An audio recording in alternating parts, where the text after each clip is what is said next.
नमस्कार, मैं हरिओम। अब बात करते हैं क्वेश्चन नंबर 5 की। चेक वेदर 6 की power n can and with the digit 0।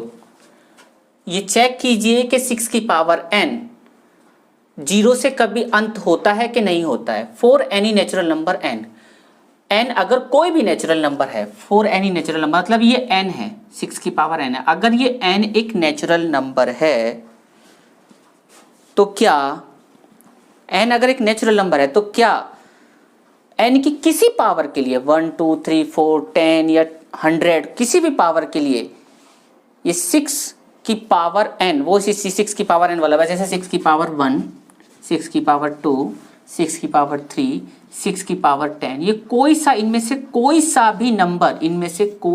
भी नंबर ऐसा हो सकता है या ऐसा है जो 0 से खत्म होगा।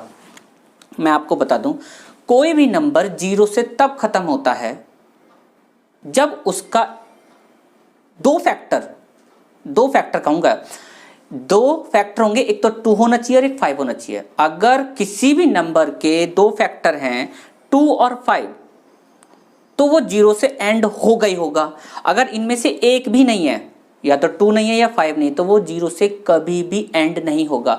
अब हमें इस बात का पता लगाना है कि क्या 6 के किसी पावर के लिए भी, 6 की किसी भी पावर के लिए कोई ऐसा नंबर आ सकता है या कोई ऐसी डिजिट आ सकती है कि वो 2 और 5 दोनों फैक्टर अपने आप में रखे। इस बात की जानकारी के लिए, तहकीकात के लिए, अगर मैं आपसे बात करूं 6 के क्या फैक्टर है, 6 के फैक्टर होंगे 2 और 3। अब 6 की आप कोई भी पावर रख लो, 6 की पावर 1 रखोगे तो ये, 2 रखोगे तो फिर 2 और 3 आ जाएंगे, 2 और 3, फिर एक और रखोगे 3 रखोगे तो फिर 2 और 3 फिर से आ जाएंगे।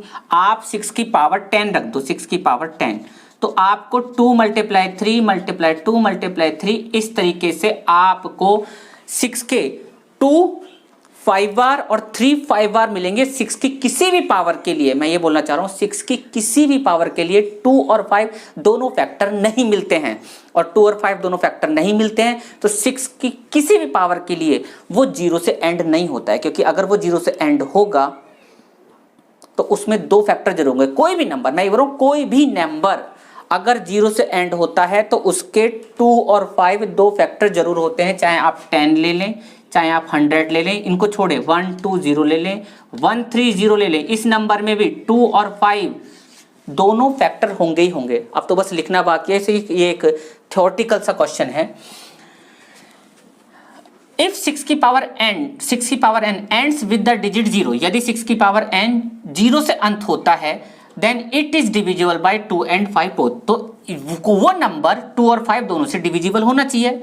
Hence it contains 2 and 5 as a prime factor. इसका मतलब उसके पास 2 और प्राइम दोनों प्राइम फैक्टर के तौर पे होने चाहिए, 2 और 5 फैक्टर के तौर पे होना चाहिए। लेकिन बट 6 की पावर n को हम लिख सकते हैं 2 मल्टीप्लाई 3 की पावर n, और इसको हम लिख सकते हैं 2 की पावर n मल्टीप्लाई 3 की पावर n। यहाँ पे आप देखिए ये 8th क्लास वाली चीज है।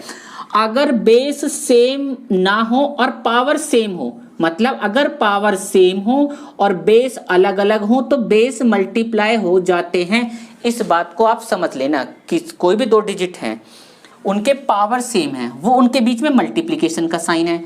तो अगर उनकी पावर सेम है तो उनकी बेस मल्टीप्लाई हो जाएगी। यहाँ बेस 2 है, यहाँ बेस 3 है, पावर दोनों की सेम है, तो दोनों की मल्टीप्लाई करके क्या ये 2 3 6 की पावर n हो जाएगा। तो इसका मतलब ये यही नंबर है। और यहाँ पे आप n की कोई भी वैल्यू रख दीजिए, यहां पर आप n की कोई भी वैल्यू रख दीजिए। आप 2 तो पाएंगे, 3 भी पाएंगे, 5 नहीं पाएंगे। So by fundamental theorem of arithmetic, fundamental theorem भी यही कहती है कि किसी भी नंबर को यूनिक फैक्टर में फैक्टराइज किया जा सकता है। 6 की power n does not contains prime 5। 6 की पावर n जो है किसी भी कंडीशन में 5 को नहीं रखता है। तो अगर वो 6 की पावर n 5 नहीं रखता है तो ये 0 से एंड नहीं होगा किसी भी नेचुरल नंबर के लिए। हमारी परेशानी है आंसर समझने की। आंसर समझने से पहले क्वेश्चन को समझ लेना। ये सबकी परेशानी है कि उनको आंसर समझ में आना चाहिए, क्वेश्चन को नहीं समझना। तो पहले क्वेश्चन को समझना है, उसकी बारीकी को समझना है। धन्यवाद।